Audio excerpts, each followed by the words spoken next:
নমস্কার, ইংলিশ বিদ্যাপীঠ চ্যানেলে তোমাদের সবাইকে ওয়েলকাম। আজকে আমি তোমাদের টেন্স চেঞ্জিংয়ের উপরে একটি ক্লাস নিয়ে এসেছি, চেঞ্জ অফ টেন্স। ঠিক আছে, তোমাকে বাক্য দিয়ে দেবে পরীক্ষায়, সেগুলোকে ডিরেকশন অনুসারে অর্থাৎ ব্র্যাকেটের মধ্যে যে টেন্সে চেঞ্জ করতে বলবে সেই টেন্সে চেঞ্জ করতে হবে। এই টেন্স চেঞ্জ মোটামুটি ধরে নিতে পারো ক্লাস 5 থেকে শুরু করে ক্লাস 8 পর্যন্ত আসে। ঠিক আছে, টেন্স চেঞ্জিং। আমি আশা করব তোমাদের সবার tense verb and tense clear হয়ে গেছে।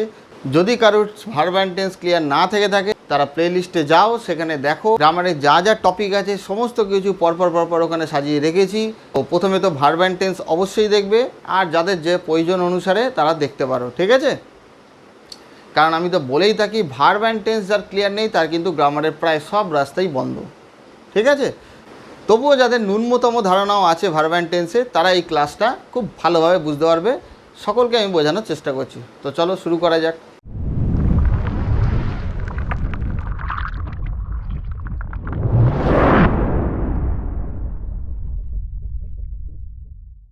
দেখো, আমি 8টা যে পার্শ্ববীজ আছে তার মধ্যে তোমাদের বলেই থাকি যে ভার্ব হচ্ছে সবথেকে গুরুত্বপূর্ণ।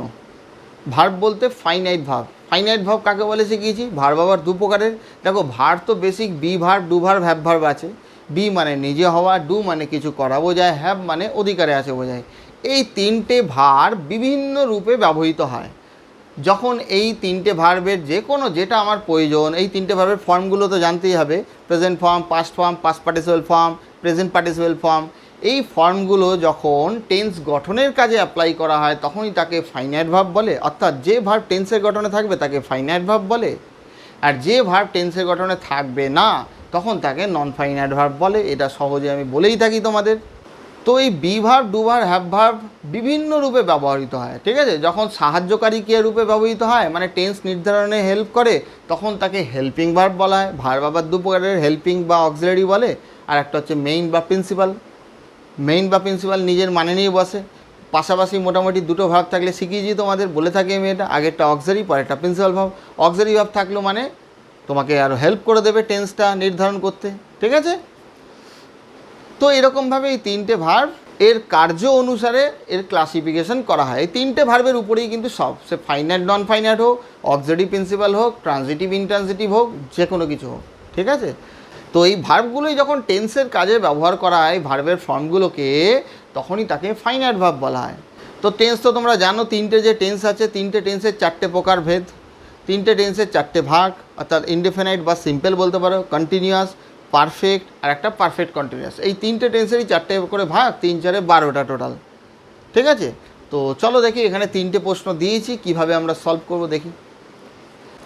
দেখো, প্রথম প্রশ্ন আছে they are driving slowly on the road. তো এই যে বাক্যটা আছে, প্রশ্ন তোমাকে কি দিয়েছে? Change into present perfect continuous. Change into present perfect continuous এই টেন্সে চেঞ্জ করার আগে তোমার যেটা প্রথম ভাবা উচিত সেটা হচ্ছে এই বাক্যটা, প্রশ্নটা কোন টেন্সে আছে এটা তো আগে বুঝতে হবে। তাতে এটা করতে সুবিধা হবে এবং তোমাদেরও টেন্সের সম্বন্ধে আরও আইডিয়া ক্লিয়ার হতে থাকবে। দেখি, একটা বাক্যের টেন্স নির্ধারণ করে জেনারেলি কে? ভার্ব। এই জন্য আমি বলে থাকি ভার্ব সবথেকে গুরুত্বপূর্ণ পার্শ্ববীজ, কারণ ভার্ব ছাড়া কোনো বাক্যই হবে না। অর্থাৎ ফাইনাইট ভার্ব ছাড়া কোনো বাক্যই হবে না। তো এই বাক্যটাতে কোনটা ফাইনাইট ভার্ব খুঁজে বার করি। দেখতে পাচ্ছি আর ড্রাইভিং, এই দুটো ভার্বই রয়েছে। আর দুটো ভার্ব থাকলে পাশাপাশি কী শিখেছি? আগেরটা অক্সিলারি, পরেরটা প্রিন্সিপাল ভার্ব। তো এটা অক্সিলারি ভার্ব, পরেরটা প্রিন্সিপাল ভার্ব। অক্সিলারি ভার্ব থাকলো মানে ও কিন্তু টেন্স নির্মাণে হেল্প করবে। তো B1, বি ভার্বের প্রেজেন্ট ফর্ম হচ্ছে অ্যামিজার। তো বি ভার্বের প্রেজেন্ট মানে এটা প্রেজেন্ট আছে, এটুকু তো বোঝা গেল। কিন্তু প্রেজেন্ট তো অনেক কিছু আছে, সিম্পল প্রেজেন্ট আছে, প্রেজেন্ট কন্টিনিউয়াস আছে, প্রেজেন্ট পারফেক্ট আছে, প্রেজেন্ট পারফেক্ট কন্টিনিউয়াস আছে। তো কোনটা মনে রেখে দেবে? এই ফর্মুলাটা তো তোমাকে জানতেই হবে। এগুলো মুখস্থর জিনিস না, করতে করতে প্র্যাকটিস করতে করতে মাথা থেকে যাবে। এ কমপ্লিট সায়েন্স, একদম ভাষা বিজ্ঞান, বুঝতে হবে সম্পূর্ণ বিজ্ঞানটা। B1 তারপরে ভার্বের রুটের সাথে আইএনজি হচ্ছে প্রেজেন্ট কন্টিনিউয়াস। B1 মানে বি ভার্বের প্রেজেন্ট ফর্ম, তারপরে ভার্বের রুটের সাথে আইএনজি থাকা মানে ওটা প্রেজেন্ট কন্টিনিউয়াস। ভার্বের রুটের সাথে আইএনজি সাধারণত ডু ভার্বই দেখতে পাবে, এর ব্যবহারই মূলত আছে। এই ভার্বের রুটের সাথে আইএনজিটাকে আমি বলে থাকি প্রেজেন্ট পার্টিসিপেল, কারণ তোমাদের যে ভার্বের তিনটে ফর্ম গ্রামারিয়ানরা তৈরি করে দিয়েছে, present form, past form, past participle form, এটা তো পড়তেই হবে। রোজ 5টা 10টা করে গ্রামার বই দিয়ে পড়বে। ভার্বের তিনটে ফর্ম পড়তেই হবে, সমস্ত কাজে লাগবে, সব ক্লাসে কাজে লাগবে, কিন্তু শব্দভাণ্ডার বাড়াতেই হবে।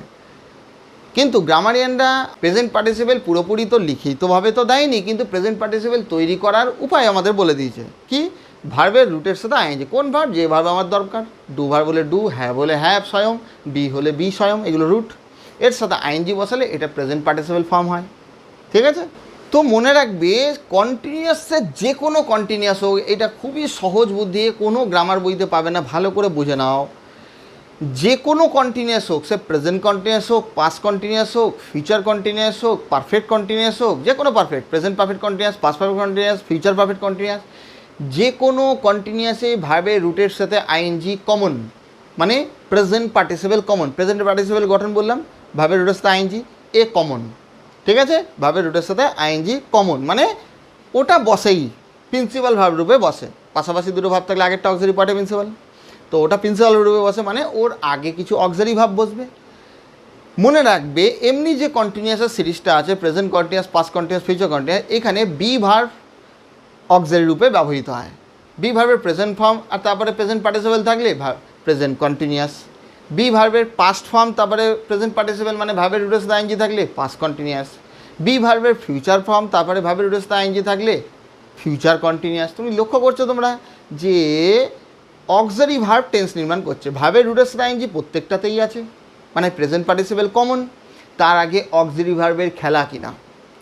প্রেজেন্ট কন্টিনিউয়াসে বি ভার্বের প্রেজেন্ট ফর্ম অক্সিলারি রূপে বসে, পাস্ট কন্টিনিউয়াসে বি ভার্বের পাস্ট ফর্ম অক্সিলারি রূপে বসে, ফিউচার কন্টিনিউয়াসে বি ভার্বের ফিউচার ফর্ম অক্সিলারি রূপে বসে। ব্যাস। তাহলে এখানে দেখতে পাচ্ছি ভার্বের রুটের সাথে আইএনজি মানে প্রেজেন্ট পার্টিসিপেল তো আছে, তার আগে বি ভার্বের প্রেজেন্ট ফর্ম দেখতে পাচ্ছি, তার মানে এটা প্রেজেন্ট কন্টিনিউয়াস কিনা বুঝতে পারলাম। তো এইগুলো কিন্তু খুবই সহজ টেকনিক, ভালো করে বুঝে নাও, এইভাবে তোমরা অ্যাপ্লাই করবে, টেন্স গুলে খেয়ে নিতে পারবে। ঠিক আছে? আমি কিন্তু শুধুমাত্র তোমাদের উত্তর বলার জন্য এখানে আসিনি, উত্তর বলতে কয়েক সেকেন্ড লাগবে। আমি তোমাদের এখানে এসেছি শেখানোর জন্য। যারা শিখতে ইচ্ছুক, শিখতে আগ্রহী, তারা অবশ্যই ক্লাসটা শেষ পর্যন্ত দেখবে। এমনভাবে শিখে নেবে যাতে নিজেরাই তোমরা সলভ করতে পারো এবং গ্রামারটাকে ভাবতে শিখবে, এটাই আমার উদ্দেশ্য। গ্রামার দেখতে পাবে কিভাবে কাজ করে। ক্লিয়ার হয়েছে? তো চলো, এটা তো বুঝে গেলাম প্রশ্নটা প্রেজেন্ট কন্টিনিউয়াসে আছে। এবার প্রশ্ন দেখি, change into present perfect continuous tense. তো প্রেজেন্ট পারফেক্ট কন্টিনিউয়াস টেন্সে চেঞ্জ করতে বলেছে। আমি তোমাদের বলেছি, একটু আগে বললাম যে কন্টিনিউয়াস মানেই সেখানে কি বলেছি, প্রেজেন্ট পার্টিসিপেল কমন, সে তো এখানে রয়েইছে, মানে কাজ হালকা করে দিল, অর্থাৎ প্রিন্সিপাল ভাব অ্যাজ ইট ইজ বসবেই, কন্টিনিউয়াস আছে মানেই। কিন্তু তার আগে আছে প্রেজেন্ট পারফেক্ট। তো অক্সিলারি ভাব যেটা আছে, সহজ বুদ্ধি হচ্ছে এই অক্সিলারি ভাবটার প্রেজেন্ট পারফেক্ট ফর্ম বসিয়ে দেবো, ফিনিশ। এটা বি ভার্ব আছে অক্সিলারি, তো বি ভার্বের প্রেজেন্ট পারফেক্ট ফর্ম বসাবো। এক কথায় যদি মনে রাখতে চাও তো হ্যাভ বিন অথবা হ্যাজ বিন হচ্ছে বি ভার্বের প্রেজেন্ট পারফেক্ট ফর্ম। তো কিভাবে আসছে সেটাও আমি তোমাদের বুঝিয়ে দিচ্ছি, ভালো করে দেখো। দেখো, এটা হচ্ছে বি1, এটা ভার্বের রুটের সাথে আইএনজি আমি লিখতে পারি। ক্লিয়ার হয়েছে? এইবারে আমার বলেছে প্রেজেন্ট পারফেক্ট কন্টিনিউয়াস। তো প্রেজেন্ট পারফেক্ট কন্টিনিউয়াসের কন্টিনিউয়াস তো কমন, অর্থাৎ এটা অ্যাজ ইট ইজ আমি রাখবো ড্রাইভিং। ডু ভার্ব আছে, অ্যাকশন ভার্ব বা ডু ভার্ব বলতে পারো, তার সাথে আইএনজি দেখতে পাচ্ছ, ভার্বের সাথে আইএনজি, ড্রাইভিং। এর আগে অক্সিলারি ভার্বেরই কাজ। তো প্রেজেন্ট পারফেক্ট বলেছে, তো প্রেজেন্ট পারফেক্টের ফর্মুলাটা তোমাকে জানতে হবে। প্রেজেন্ট পারফেক্টের ফর্মুলা কি? H1 + V3। আমার যারা টেন্সের ক্লাস অলরেডি দেখে রেখেছো তাদের তো এইসব কোনো সমস্যা হওয়ার কথা নয়, তবু যারা নতুন দেখছো তাদের জন্য বলি H1 V3। H1 মানে হ্যাভ ভার্বের প্রেজেন্ট ফর্ম, তারপরে মূল ভার্বের থার্ড ফর্ম। ঠিক আছে? মেইন ভার্বটা থার্ড ফর্ম।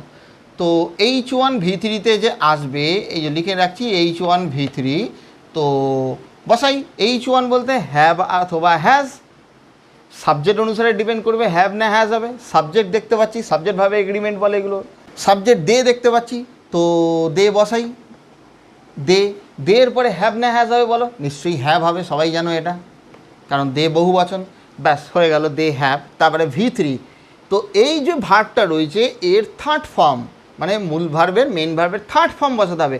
কিন্তু এখানে এটা অক্সিলারি রয়েছে, কিন্তু আমার এখানে মেইন ভার্বের তো এটা কমন, মেন ভার্বটা তো অ্যাজ ইট ইজ বসে গেছে, মানে প্রিন্সিপাল ভার্ব বসে গেছে। তা আমি অক্সিলারি ভার্বের পারফেক্ট ফর্ম বার করছি, মানে এরই থার্ড ফর্ম আনতে হবে। এটা অক্সিলারি মানে এটা ভেবো না যে এটা মেন ভার্বের থার্ড ফর্ম বলছে, তাহলে মেন ভার্বের এটার থার্ড ফর্ম বসবে না, এটা তো কমন, এটা বসে গেল। তাহলে একে নিয়ে কাজ করছি মানে বি ভার্বের পারফেক্ট ফর্ম বসবে, প্রেজেন্ট পারফেক্ট ফর্ম, তাহলে বি ভার্বটার থার্ড ফর্ম আনবো এখানে, বোঝাতে পারলাম? তো বি ভার্বের থার্ড ফর্ম বা পাস্ট পার্টিসিপাল ফর্ম কি? বিন, BEEN, বিন। মাথাগুলো বিং নয়, এটার সাথে অনেকে গুলিয়ে ফেলে। BEING হচ্ছে প্রেজেন্ট পার্টিসিপাল, ভার্বের রূপের সাথে ING প্রেজেন্ট পার্টিসিপাল। আমার তো দরকার পাস্ট পার্টিসিপাল মানে থার্ড ফর্ম, অর্থাৎ BEEN, been. They have been, ব্যাস, দে হ্যাভ বিন ড্রাইভিং। তারপরে আর যা আছে এগুলো কিছু চেঞ্জ করার আছে? কিচ্ছু চেঞ্জ করার নেই, অ্যাজ ইট ইজ আছে। আমি আর লিখলাম না সময় নষ্ট করে, এইখানে বসে যাবে। বলো কে বুঝতে পারলে না? They have been driving slowly on the road, এটার মানে ছিল তারা ড্রাইভ করছে ধীরে ধীরে রাস্তাতে, তারা ধীরে ধীরে আর কি গাড়ি চালাচ্ছে। এটা মানেও তাই, they have been driving slowly on the road, তার এটা মানেও তাই তারা ধীরে ধীরে গাড়ি চালাচ্ছে। মনে রাখবে কন্টিনিউয়াসে, প্রেজেন্ট যে কোনো কন্টিনিউয়াসে তেছি তেছো বাংলায় ক্রিয়া শেষে বসে। প্রেজেন্ট কন্টিনিউয়াসেও তাই, প্রেজেন্ট পারফেক্ট কন্টিনিউয়াসেও তাই। এগুলো স্যার দুটোর ফারাক, এখানে সেরকম কিছু ফারাকের কিছু নেই, এখানে জাস্ট তোমাকে টেন্সটা চেঞ্জ করতে বলেছে, তো অ্যাজ ইট ইজ আমরা যেরকম ডিরেকশন দিয়েছে সেই অনুসারে করলাম। কিন্তু প্রেজেন্ট কন্টিনিউয়াস আর প্রেজেন্ট পারফেক্ট কন্টিনিউয়াসের ফারাকটা একটু শর্টে বলে দিই। প্রেজেন্ট কন্টিনিউয়াসে কোনো সময় ধরিয়া এইসব বোঝায় না, ঠিক আছে? টাইম উল্লেখ থাকতে পারে, নাও কথাটা থাকলে সাধারণত প্রেজেন্ট কন্টিনিউয়াসই হয় সাধারণত। কিন্তু প্রেজেন্ট পারফেক্ট কন্টিনিউয়াস বা যে কোনো পারফেক্ট কন্টিনিউয়াসে মনে রাখবে সময় ধরিয়া বোঝালে বা কোনো বিশেষ সময় থেকে বোঝালে পারফেক্ট কন্টিনিউয়াস টেন্স আমরা অ্যাপ্লাই করি। সময় ধরিয়া বলতে 2 ঘন্টা ধরে সে পড়ছে হলে প্রেজেন্ট কন্টিনিউয়াস, সে 2 ঘন্টা ধরে পড়ছে, সময় ধরিয়া বোঝাচ্ছে, তো প্রেজেন্ট পারফেক্ট কন্টিনিউয়াস অ্যাপ্লাই করবো। সে খেলছে, প্রেজেন্ট কন্টিনিউয়াস, সে 5টা থেকে খেলছে, বিকেল 5টা থেকে, একটা বিশেষ সময় উল্লেখ হলো, অমুক থেকে অমুক সময় থেকে খেলছে, তো পার্টিকুলার পয়েন্ট অফ টাইম হলে এও present perfect continuous tense apply করবো। সময় ধরিয়ে বোঝালে প্রিপোজিশন ফরের ব্যবহার আসে, বিশেষ সময় থেকে বোঝালে সিন্স বা ফ্রমের ব্যবহার আসে, SINC, সিন্স বা ফ্রম, ঠিক আছে? তো ওগুলো তো কারেক্ট ফর্ম অফ ভার্বের ক্লাসে তোমাদের করিয়েছি আমি এর ব্যবহার, তো এখানে সেরকম কিছু জানতে চাওয়া হয়নি, আমি জাস্ট ফারাকটা কোথায় ডিফারেন্সটা সেটা বুঝিয়ে দিলাম। তো আমার এখানে কাজ ছিল জাস্ট ভার্বটা টেন্সটা চেঞ্জ করা, সেইটা আমরা করে দিলাম। তাহলে দেখো প্রেজেন্ট কন্টিনিউয়াস থেকে প্রেজেন্ট পারফেক্ট কন্টিনিউয়াস টেন্স কত সহজে পরিবর্তন হয়ে গেল। প্রেজেন্ট পার্টিসিপেল কমন, খালি অক্সিলারি ভার্বের কাজ। এখানে কন্টিনিউয়াস তো কমন বসিয়ে দিয়েছিলাম, প্রেজেন্ট পার্টিসিপেল, তার আগে প্রেজেন্ট পারফেক্ট আছে, তো বি ভার্ব অক্সিলারি আছে, বি ভার্বের প্রেজেন্ট পারফেক্ট ফর্ম H1V3 বসিয়ে হলো কি না বলো? তা কত সহজভাবে তোমরা এইভাবে ভাবলে সলভ করতে পারবে। ক্লিয়ার হয়েছে? চলো next, I will eat rice. তো আগে তো দেখি এটা কোন টেন্সে আছে, তো দেখতে পাচ্ছি উইল, তারপরে ভার্বের রুট ফর্ম। মনে রাখবে এটা তোমাদের আমি বলে থাকি, শ্যাল বা উইলের পরে ভার্বের রুট ফর্ম থাকলে সাধারণত সিম্পল ফিউচার টেন্সই হয়। যে কোনো ফিউচার টেন্স শ্যাল বা উইলের পরে ভার্বের রুট ফর্ম থাকলে হতে পারে, কিন্তু সাধারণত শ্যাল বা উইলের পরে ভার্বের রুট ফর্মেই যদি সীমিত থাকে তাহলে এটা সিম্পল ফিউচার টেন্সই হয়, ঠিক আছে? অন্যান্য ফিউচার টেন্সগুলো মানে ফিউচার কন্টিনিউয়াস, ফিউচার পারফেক্টেও শ্যাল উইলের ব্যবহার আছে, কিন্তু তারপরে শুধু ভার্বের রুট ফর্ম নেই, তারপরে আরও কিছু আছে। কিন্তু এখানে যদি শ্যাল বা উইলের পরে ভার্বের রুট ফর্মেই থেমে যায় তাহলে ওটা বুঝে নেবে সিম্পল ফিউচার টেন্স বা ফিউচার ইনডেফিনাইট টেন্স। বাংলায় ক্রিয়া শেষে ব থাকলে সাধারণত সিম্পল ফিউচার টেন্সই আমরা বুঝি। তো এখানে শ্যাল বা উইলের পরে ভার্বের রুট ফর্ম আছে, তো এটা অবশ্যই সিম্পল ফিউচার টেন্সই হবে। ক্লিয়ার হয়েছে? তাহলে মানেটা কী দেখে নিয়ে এবার, আই উইল ইট রাইস মানে আমি ভাত খাবো। এখানেও দুটো ভার্ব পাশাপাশি আছে, আগেরটা অক্সিলারি পরেরটা প্রিন্সিপাল, কিন্তু এখানে অক্সিলারিটা প্রাইমারি অক্সিলারি নয়, এটা মোডাল অক্সিলারি। অক্সিলারিও দু প্রকারের, এরও ক্লাস নেব আমি পরে, প্রাইমারি এবং মোডাল। তো শ্যাল উইল এটা মোডালের মধ্যে পড়ে। তো ব্যাস, তাহলে বুঝে গেলাম এটা কোন টেন্স আছে। এবারে আমার করতে দিয়েছে কি, প্রেজেন্ট কন্টিনিউয়াস টেন্স। একটু আগে তোমাদের বললাম কন্টিনিউয়াস মানেই প্রেজেন্ট পার্টিসিপেল হয় মেইন ভার্ব রূপে, তো সেটা প্রেজেন্ট পার্টিসিপেল কোন, মেইন ভার্বটার সাথে আইএনজি বসাই রুটের সাথে। তো এই বাক্যটাতে মেইন ভার্ব নিশ্চয়ই এটা, তাহলে এর সাথে আইএনজি তো বসবেই, অর্থাৎ প্রেজেন্ট পার্টিসিপেল তৈরি করে নিলাম। ব্যাস, তার আগে আমরা জানি প্রেজেন্ট কন্টিনিউয়াসে অক্সিলারি ভার্ব বসে। কি অক্সিলারি রূপে বসে? বি ভার্ব অক্সিলারি রূপে বসে। তো প্রেজেন্ট, তো বি ভার্বের প্রেজেন্ট ফর্ম বসবে, বোঝাতে পারলাম? তো বি ভার্বের প্রেজেন্ট ফর্ম সেটা অ্যামিজার আছে, বি ভার্বের প্রেজেন্ট ফর্ম কী কী, অ্যামিজার। তো স্যার কোনটা বসাবো সেটা ডিপেন্ড করছে সাবজেক্টের উপরে, সাবজেক্ট ভার্ব এগ্রিমেন্টের ব্যাপার। তো আই এর পরে অ্যামিজারের সবাই জানো অ্যাম বসে, তো বসালাম আই অ্যাম ইটিং, তারপরে তো যা আছে তাই রাইস। তোমরা লক্ষ্য করছো যে বাক্য যে টেন্স চেঞ্জ হচ্ছে শুধুমাত্র ক্রিয়ারই খেলা, ভার্বেরই কাজ, ভার্বের টেন্সেস, বাকিগুলো তো অ্যাজ ইট ইজ আছে ওরমই বসছে প্রায়, তাই না? তো কেন সবথেকে ভার্ব গুরুত্বপূর্ণ বলে থাকি আমি বুঝতে পারছি এবারে। ভার্ব অ্যান্ড টেন্স ক্লিয়ার থাকলে সব রাস্তা ওপেন। নেক্সট দেখো রহিম কিল্ড এ স্নেক। এটাও দেখি রহিম সাবজেক্ট, আর ইংরাজি বাক্যের গঠন সাধারণত শিখেছি আগে কর্তা, তারপরে ক্রিয়া, তারপরে বাকি অংশ। তো দেখতে পাচ্ছ প্রত্যেকটাতেই তাই আছে। তো রহিমের পরে একটাই ভার্ব আছে, আগেরগুলো তো দেখতে পাচ্ছিলাম কমপক্ষে দুটো ছিল, দুটো থাকলে আগেরটা অক্সিলারি পরেরটা প্রিন্সিপাল, এখানে একটাই আছে, তার মানে এটাই মেইন ভার্ব, প্রিন্সিপাল ভার্ব, বোঝা গেল।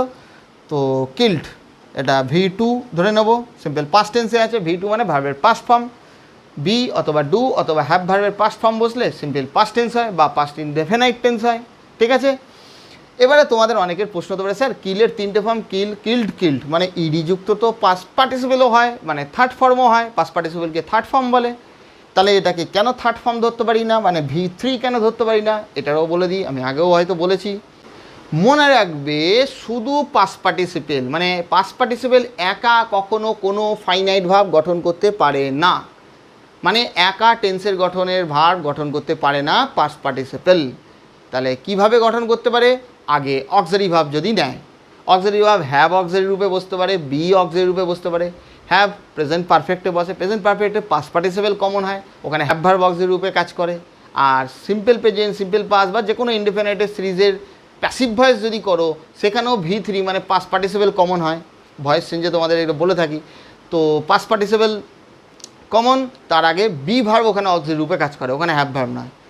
দেখতে তো একই, যে এটা তো V3ও হয়, কিন্তু ব্যবহারিক দিক থেকে নয়। ব্যবহারিক দিক থেকে পাস্ট পার্টিসিপেল একা কখনো ফাইনাইট ভার্ব মানে টেন্সের গঠনের ভার্ব তৈরি করতে পারে না, ও অক্সিলারি ভার্ব নিয়ে তবে ফাইনাইট ভার্ব গঠন করতে পারে, টেন্সের গঠনের ভার্ব নির্মাণ করতে পারে। তো এখানে তো কোনো অক্সিলারি ভার্ব, কোনো ভার্বই নেই, কিছুই নেই আগে, সুতরাং এটাকে প্রিন্সিপাল ভার্ব আমাকে ধরতেই হবে। আর একটা সেকেন্ড ফর্মও তো আছে কিল্ডের, তাহলে কেন এটাকে পাস্ট ফর্ম ধরবো না, বুঝতে পারলাম লজিক। তো রহিম হত্যা করেছিল মেরেছিল আর কি একটি সাপকে। তো আমার সিম্পল পাস্ট টেন্স বোঝা হয়ে গেল। এবার আমাকে করতে দিয়েছে পাস্ট কন্টিনিউয়াস টেন্স, আবার কন্টিনিউয়াস। তো কন্টিনিউয়াস মানেই প্রেজেন্ট পার্টিসিপেল কমন, তার মানে মূল ভার্ব যেটা আছে তার সাথে আইএনজি বসাবো। তো কিলিং বসিয়ে দিই,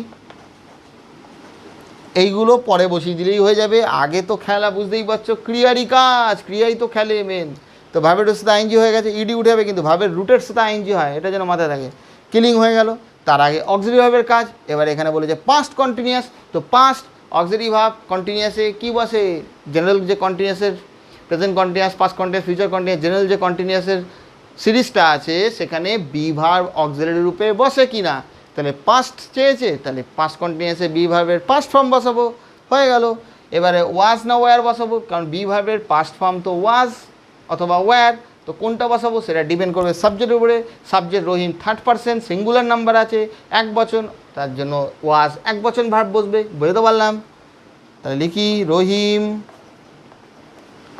ওয়াজ, হয়ে গেল। রহিম ওয়াজ কিলিং, যা আছে তাই, ব্যাস হয়ে গেল, ফিনিশ। তাহলে কিভাবে এই টেন্স পরিবর্তন করবে বোঝাতে পারলাম। প্রশ্নটার ভার্বটা কোন টেন্সে আছে বার করবে, ফাইনাইট ভার্বটা, ব্যাস। তারপরে ডিরেকশান অনুসারে করবে চেঞ্জ। ফর্মুলা যদি জানা থাকে কোনো অসুবিধা নেই, ফর্মুলাটাকে দেখতে হবে, ঠিক আছে। মুখস্থ জিনিস এগুলো নয়, প্র্যাকটিস করতে করতে হয়ে যাবে। আমি যে পদ্ধতিতে করাচ্ছি এই পদ্ধতিতে ভাবতে শেখো, কোনো কিছুই কঠিন মনে হবে না। তো এটা মিনিংটা বাংলায় তাহলে কী দাঁড়ালো, রহিম ওয়াজ কিলিং এ স্নেক, রহিম একটা সাপকে মারছিল। বাংলায় ক্রিয়া শেষে তেছিলাম থাকলে পাস্ট কন্টিনিউয়াস টেন্স হয়। তো মারছিল, তেছিলাম বাংলায় ক্রিয়া শেষে আসছে না। রহিম একটি সাপকে হত্যা করছিল, আগে কর্তা তারপরে ক্রিয়া, এখানে দুটো ভার্ব আছে, আগেরটা অক্সিলারি পরেরটা প্রিন্সিপাল। এটাকে হেল্পিংও বলে, এটাকে মেইনও বলে, অক্সিলারি প্রিন্সিপালও বলতে পারি, ক্লিয়ার হয়েছে।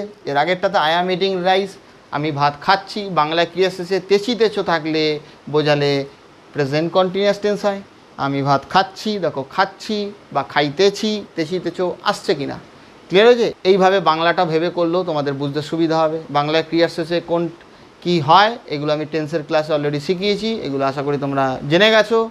তো ওকে, তো এইভাবে যদি তোমরা সলভ করো আরামসে, টেন্স চেঞ্জ নিয়ে কোনো চিন্তা করতে হবে না। আমি সরে গেলাম, এগুলো নোট ডাউন করে নেবে, এই অ্যাঙ্গেলে ভাবতে শেখো। এইভাবে তোমরা বাড়িতে প্র্যাকটিস করবে। যে কোনো বাক্য তোলো, সেটাকে বিভিন্ন টেন্সের নিজের খেয়ালখুশি মতো টেন্স চেঞ্জ নিজের মতো করে প্রশ্ন তোমরা বানাতে পারো, সেইগুলো টেন্স চেঞ্জ করো ডিরেকশন অনুসারে। ফর্মুলা তোমাদের শিখিয়ে দিয়েছি, আমি সব করেই দিয়েছিলাম, টেন্সের ক্লাসগুলোতে পেয়ে যাবে যদি কেউ না জেনে থাকো। ঠিক আছে, স্ক্রিনশটও করে রাখতে পারো।